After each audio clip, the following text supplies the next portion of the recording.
Sebelum pukul 11.59 malam ini, 19 Februari, sekiranya tiada permohonan maaf yang mengikuti kriteria yang saya perlukan, saya akan terus ambil tindakan undang-undang. Kali ni Cikgu Zack tidak lagi akan berdiam diri apabila namanya sering menjadi tomahan segelintir pihak di media sosial.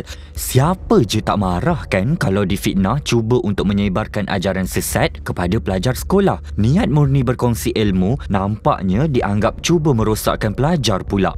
Memberi tempoh 3 hari sehingga 11.59 malam 19 Februari 2024, Cikgu Zack meminta 2 individu membuat permohonan maaf terhadapnya susulan fitnah dibuat kepadanya. Jika gagal, Cikgu Zack memberitahu dia tidak teragak-agak meneruskan tindakan undang-undang. M-Star dapatkan sendiri Cikgu Zack untuk mengetahui cerita sebenar yang berlaku. Saya difitnah. Sebenarnya dah banyak kali orang letakkan tomahan dekat saya. Cumanya kali ini bagi saya apabila dipetik nama saya dengan jelas. Kalau sebelum ni gambar yang bagi hint saja, tapi kali ini petik nama saya dengan jelas. Tuduhan yang menyatakan bahawa ajaran sesat yang kami bagi itu antara tuduhan yang sangat berat. Ayah PIN kan, ini sebut tentang agama kan, yang mana memang boleh terpesong akidah dan sebagainya. Perjuangan saya sebagai guru, saya rasa hal ini tidak sepatutnya berlaku. Kita sebagai guru harus pastikan setiap apa yang kita keluarkan itu sahih. Saya ada juga dengar berkenaan dengan cikgu ada bagi ajaran jangan eye contact dengan cikgu-cikgu tu. Okey, sebenarnya itu tak masuk dalam rubrik penskoran.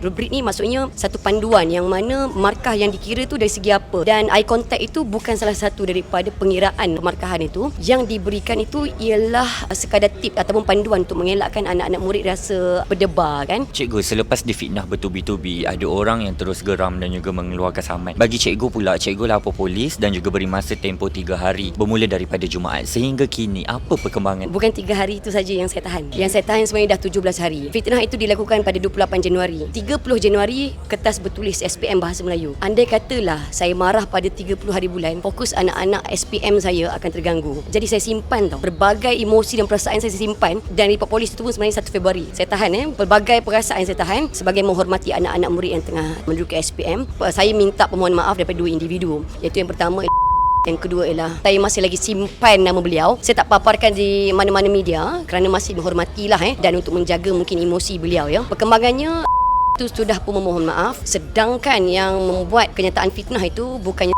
tetapi guru beliau yang telah memuat naik status yang berbau fitnah ke atas saya. Dan guru wanita itu telah pun membuat permohonan maaf, tetapi tidak cukup ciri yang saya perlukan, iaitu tidak menunjukkan pengakuan, tidak menunjukkan rasa bersalah. Saya lihat statusnya lebih kepada rasa kesalnya apabila status peribadi di Facebook dimuat naik oleh sahabatnya. Permohonan maaf pun secara umum saja minta maaf atas status itu yang telah menimbulkan masalah. Tidak menyatakan langsung fitnah itu adalah ke atas saya. Memang terang-terang untuk saya tidak ada dinyatakan. Apa tindakan susulan yang akan dilakukan sekiranya dia tidak melakukan permohonan maaf dalam tempoh 3 hari yang diberi? Saya tak nak tahulah ada orang tangkap layar status Facebooknya, itulah sahabat dia sendiri ke, saya tak nak ambil tahu. Saya just nak tahu itulah fitnah dan saya nak permohonan maaf dengan ikhlas kan. Permohonan maaf yang kedua itu daripada guru wanita itu saya tidak terima kecuali sebelum pukul 11.59 malam ini diperbetul. Makanya insya-Allah lah saya akan pertimbangkan untuk tidak bawa hal ini ke muka pengadilan, dan sebenarnya saya dah pun bersiap sedia dengan pasukan guaman. Saya sebagai guru sebenarnya, saya rasa konsep hari ini saya ajar ke anak-anak murid, kalau kita dibuli, dia tak boleh pakai konsep sabar lagi. Saya rasa Nazrin pun mungkin jangan tak boleh sabar kan.